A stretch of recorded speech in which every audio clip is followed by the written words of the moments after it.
કેટલા લીટર આપણું આ ટ્રેક્ટર 50 એસપી નું છે ને કેટલા લીટર ખાય ને એ આપણે પૂરેપૂરો વિડીયો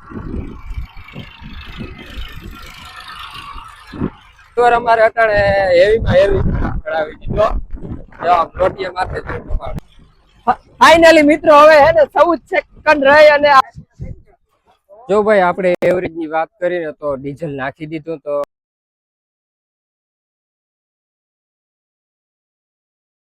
હાલો મિત્રો, જય દ્વારકાધીશ અને હર હર મહાદેવ. કેમ છો બધા મિત્રો? મજામાં.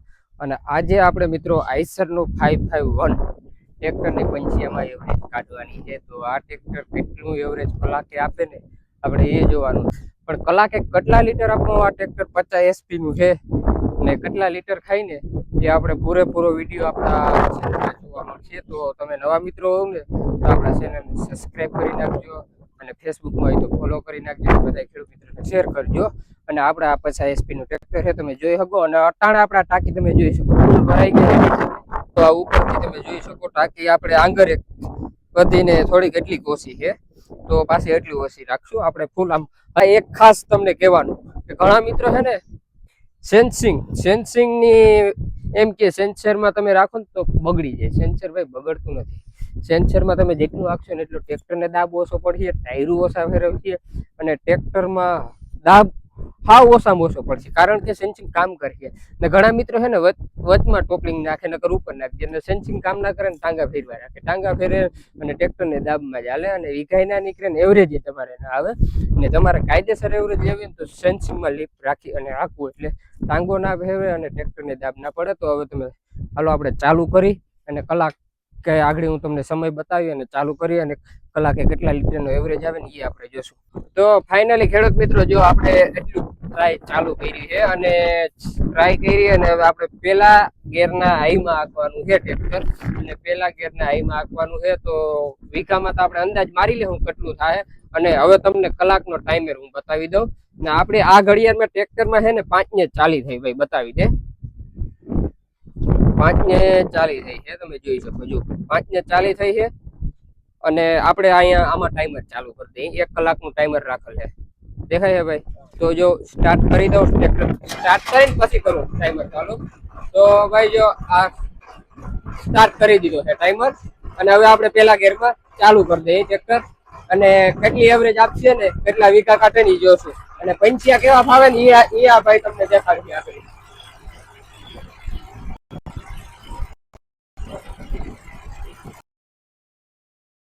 જો ભાઈ આપણે 551 ચાલુ કરી દીધું છે અને આ કઈક આ રીતનું હાલે છે ટ્રેક્ટર. તમને બતાવી દઉં.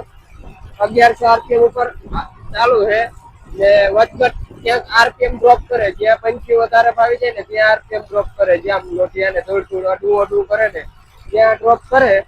પોચા ઉપર આધાર રહે, કઠણ પોચા ઉપર હોય ને ત્યાં પોચું હોય ત્યાં દોડ અડી જાય, ત્યાં આરપીએમ જરાક એવું માઇનર ડ્રોપ કરે. 1100 આરપીએમ ઉપર હાલે એવું તમને જો બતાવું તો. અને પાછું ભાઈ આપણે જો આ સેટે વારવાનું છે ને ત્યાં રેસ ફૂલે. જો ભાઈ 1100 આરપીએમ ઉપર, એમ નહીં કે ભાઈ 1100 આરપીએમ કાઢીને જ આપણે એટલે વારવાનું, પૂરી એવરેજ જ જોવાની છે.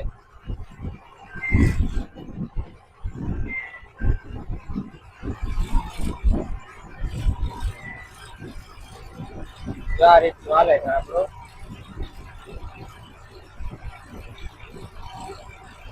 મિત્રો એ કહી દઉં કે ભાઈ આપણે ફૂલતી જગ્યામાં નથી આખતા, સાહમાં સાહ નાખી આખી થઈ અને રેગ્યુલર 1100 આરપીએમ ઉપર હાલે છે, જોઈ શકો. એમાં કટ નહીં કરવાનું, હાથ લીવર બાંધેલ છે.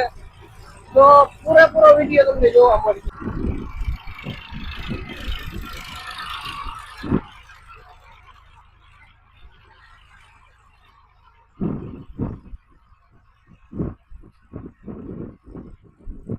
થી 1100 આરપીએમ ઉપર હાલે છે અને પેલાના હાઈ ઉપર હાલે, અને તમે જોઈ શકો ભાઈ.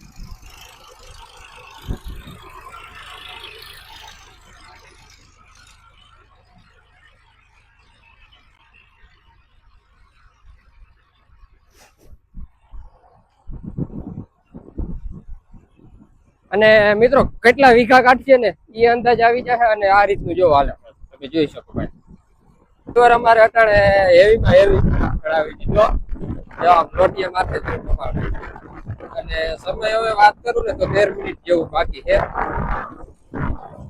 અને જો તો માણસો આવી ગયા. અમારા રામભાઈ આવ્યા છે જોન ડિયર માંથી. આજે અમારા રામભાઈ જોન ડિયર માં આવ્યા. કેમ રામભાઈ? આજે અમે એવરેજ કાઢી લઈ રામભાઈ. ફાઇનલી મિત્રો હવે આપણું ટ્રેક્ટર હાલે છે એ તો તમે જોયું જ છે. કન્ટિન્યુઅર કલાક થયા 1100 આરપીએમ ઉપર આપણે હાથ લીવર બાંધેલ અને ચાલુ રાખેલ છે. અને સમયમાં કહું ને તો હવે 1 મિનિટ ને 40 સેકન્ડ બાકી રહી. જો હવે આપણે જેટલે ટ્રેક્ટર પૂછીએ ને ત્યાં બ્રેક કરી દેવું અને પછી ત્યાં સાઈડમાં રાખી રેવલની જગ્યામાં અને આપણે ડીઝલ નાખશું. કેટલી એવરેજ આવે ને એ જો અમારા જો વ્યુઅર સમજો બધા કેટલા માણસો આવી ગયા ભાઈ. અને ભાઈ પંચી હવે દાબી નાખે એમ જોઈ લ્યો. દોડામાં લોટિયા અહીંયા વડાડતો જાય. ફૂલ દાબીને જાગે એ ભાઈ. ને ફૂલ હેવી ડ્રાઈવર અમે ચડાવી દીધો છે કે પડું ઓતેડતો જાય છે. ફાઇનલી મિત્રો હવે હે ને 14 સેકન્ડ રહી અને આપણા 551 ની એવરેજ તમને ખબર પડશે. 10 second, 9 second, 8 second, 7 second, 6 second, 5, 4, 3, 1 અને 0 ભાઈ બંધ કરી દે. કોરું લઈ લે. આનું કર લઈ લે. મારી લે બસ અહીં રાખ દે. બસ એટલે આપણે ખબર પડે કે ટાંકી સીધી રેવલમાં જગામાં જ રાખીને ભરવાની છે. ભાઈ હવે કલાક આપણી પૂરી થઈ ગઈ છે અને આમાં હું સમય બતાવી દઉં. આપણે 6:40 બંધ થવાનું હતું. ટ્રેક્ટરમાં આપણે સમય થયો તો 6:40. તો આમાં જો કાયદેસર રાઈટ 6:41 થઈ ગઈ છે અને 6:40 બંધ થઈ ગયું છે. તો બંધ કરી અને રેવલ જગ્યામાં આપણે રાખી લીધું અને કેટલા નાખી અને આખરી જાય ખબર પડશે. અને પડું આપણે એટલું કાઢ્યું અને સામેનો થાંભલો દેખાય ને ત્યાં 6 વીઘા થાય છે. થાંભલાથી થાંભલાનો મને માપ છે કે વહીણી આગતો ને તો ત્યાં 6 વીઘા થાય.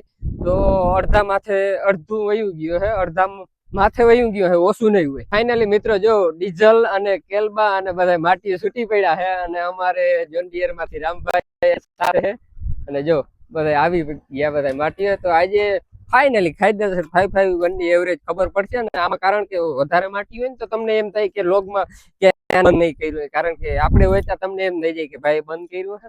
તો કન્ટિન્યુ ચાલુ 1100 આરપીએમ ઉપર રાખ્યું હતું ને હવે તો ફાઇનલી મિત્રો જો હવે ડીઝલ લઈ આવ્યા છે અને જો આ 2 લીટરનો જગ છે અને પેલા આપણે એક જગ નાખી અને ટ્રાય કરી કેટલું ડીઝલ આવે એ. તો હાલ ભાઈ જગ ભર.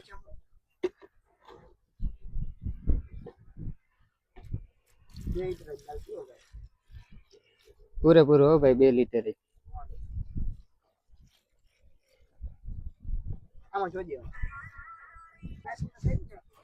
જો ભાઈ આપણે એવરેજ ની વાત કરીને તો ડીઝલ નાખી દીધું તો કલાકે 4 લીટર અને કલાકે 1100 આરપીએમ ઉપર 4 લીટર ડીઝલ ખાધું છે. તો અને 1100 આરપીએમ ઉપર હાલતું હતું. અને પેલા હાઈ ગિયરમાં કેવી એવરેજ આવી ને એ મને કોમેન્ટ કરી અને જણાવજો. અને આપણું ટ્રેક્ટર હાલવામાં કહીને તો હજી 6.25 કલાક હાલ્યું. એટલે હજી ટ્રેક્ટરે રાઉસ થતું છે ઓલરેડી. અને જો ટાંકી હતી એટલી ભરી લીધું અને જો બધી પબ્લિક બધી જોયું અમે. અને આવી કંઈક છે આપણા 551 ની એવરેજ. અને હજી તમારે કોઈ બીજા રોટાવેટરમાં કે એવરેજ જોતી હોય તો આપણે કોમેન્ટ કરજો. તો વળી નેક્સ્ટ વિડીયોમાં આપણે એની એવરેજ કાઢશું કે રોટાવેટરમાં કેટલું થાય છે. મિત્રો આપણે 551 ની એવરેજ નીકળી ગઈ છે અને થોડુંક આપણે આજ બીજે દિવસે વિડીયો ચાલુ કર્યો કેમ કે જે ક્લિપ આપણે ડીઝલ નાખવાની હતી ને એ ભાઈ ઉતારવામાં જ ક્લિપ ડાઉન થઈ ગઈ કે એને ચાલુ હતી કે બંધ. તો ક્લિપ બંધ રહી ગઈ. વિડીયો ઉતારતો હતો ને ત્યારે પછી છેલ્લે જોઈને તો ભાઈ અમે કે વિડીયો તો બંધ રહી ગયો. તો કંઈ વાંધો નહીં. તમને એમ થતું હોય ભાઈ આ દિલીપભાઈને બતાવવું નહીં હોય, ભાઈ આપણે બધું બતાવવાનું જ હોય, એવું ના હોય. પણ ક્લિપ ફોન આવ્યો ને એમાં બંધ રહી ગઈ તો બધાને ભાઈ સોરી. અને હવે આપણે કંઈક નેક્સ્ટ વિડીયોમાં તમને બધું બતાવશું અને આનું ડીઝલ એવરેજ હું તમને કહી દઉં. અને ભાઈ આ જો પંચિયાની વાત કરું ને તો પંચિયામાં ભાઈ આપણે હજી આ છે ને ઘોડી ઘણી એઠી પડે. બીજાના આપણે છે પંચિયા. તો આ ઘોડી છે ને આથી સેન્સિંગથી હંમેશા ઊંચી રહેવી જોઈએ. આમ અને હજી આ ફાવે ને એટલે તો હાવ એઠી આમ ત્રાહી થઈ જાય ને હજી આપણે સેન્સિંગમાં નાખશું ને ફાવીએ ને તોય હાવ આમ ત્રાહી થઈ જાય એટલે ઓછી હોવી જોઈએ. અને એવરેજમાં વાત કરું ને તો મિત્રો અમે 4 લીટર નાખ્યું ને એમાં 150 ml જેવું ઢોરાઈ ગયું તો માથે એટલું 150 ml જેવું નાખવું પડ્યું. ડાયરેક્ટ અમે નાખ્યું ને તો આપણે 4 લીટરની કલાકે એવરેજ આવી. કલાકે 4 લીટર આપણે આ ટેક્ટેરી ખાધું. અને વાત કરું ને તો પહેલાં હાઈમાં આક્યું હતું અને 1100 RPM ઉપર આક્યું હતું. એ લીવર બાંધીને સેટે મેળવતા હતા ન્યાય લીવર કાપવાનું નહીં 1100 RPM ઉપર જ વારી લેવાનું. અને જો આવા કંઈક પંછી આવેલા હતા. અને પડામાં વાત કરું ને મિત્રો તો આપણે અહીંયા છે ને આ બાજુ 3 વીઘા રહીએ. આ જો બોરની કુંડી દેખાય ને ત્યાંથી ને અહીંયા એટલે 9 વીઘા. આ ટોટલ 12 વીઘા પડું છે એટલે અહીંયા 9 વીઘા જેવું થઈ જાય આપણે. તો પડું આપણે જ્યાં ઓલો થાંભલો દેખાય ને તમને જો આ થાંભલો દેખાય આ થાંભલો દેખાય ને ત્યાંથી 2-3 ઉથલ રહીતી એટલે અમે અંદાજ કર્યો 4 વીઘા ઓલા પૂણા 4 વીઘા જેવું પડું કાઢ્યું કલાકે. પહેલાં ગેરમાં પંચિયામાં પૂણા 4 વીઘા જેવું પડું કાઢ્યું. અને ભાઈ આમાં એ વાત તમને કહી દઉં કે ભાઈ શાહમાં શાહ નાખી નાખતા હતા કે આપણે જો આ રપોલું મેલું હોય ને કડ તો એ પલો કરી જાય. પણ આપણે એ મેલ હતી ને બધા મિત્ર હતા એ શાહમાં શાહ નાખીને જાગતા હતા તો થોડીક ખેડ હારી થઈ જાય ને પછી બધા એમાં 4-5 જણા હાંકતા હતા. એવું નહોતું એક જ ડ્રાઈવર હતો. આ આપણે 5-5 એવરેજ હતી. હવે તમારે કોઈ નેક્સ્ટ વિડીયોમાં રોટાવેટરની એવરેજ જોતી હોય તો કોમેન્ટ ભરીને કરી દો કોમેન્ટ બોક્સમાં તો હું તમને એ બતાવી દઈશ એવરેજ. હાલો બધા મિત્રોને જય માતાજી.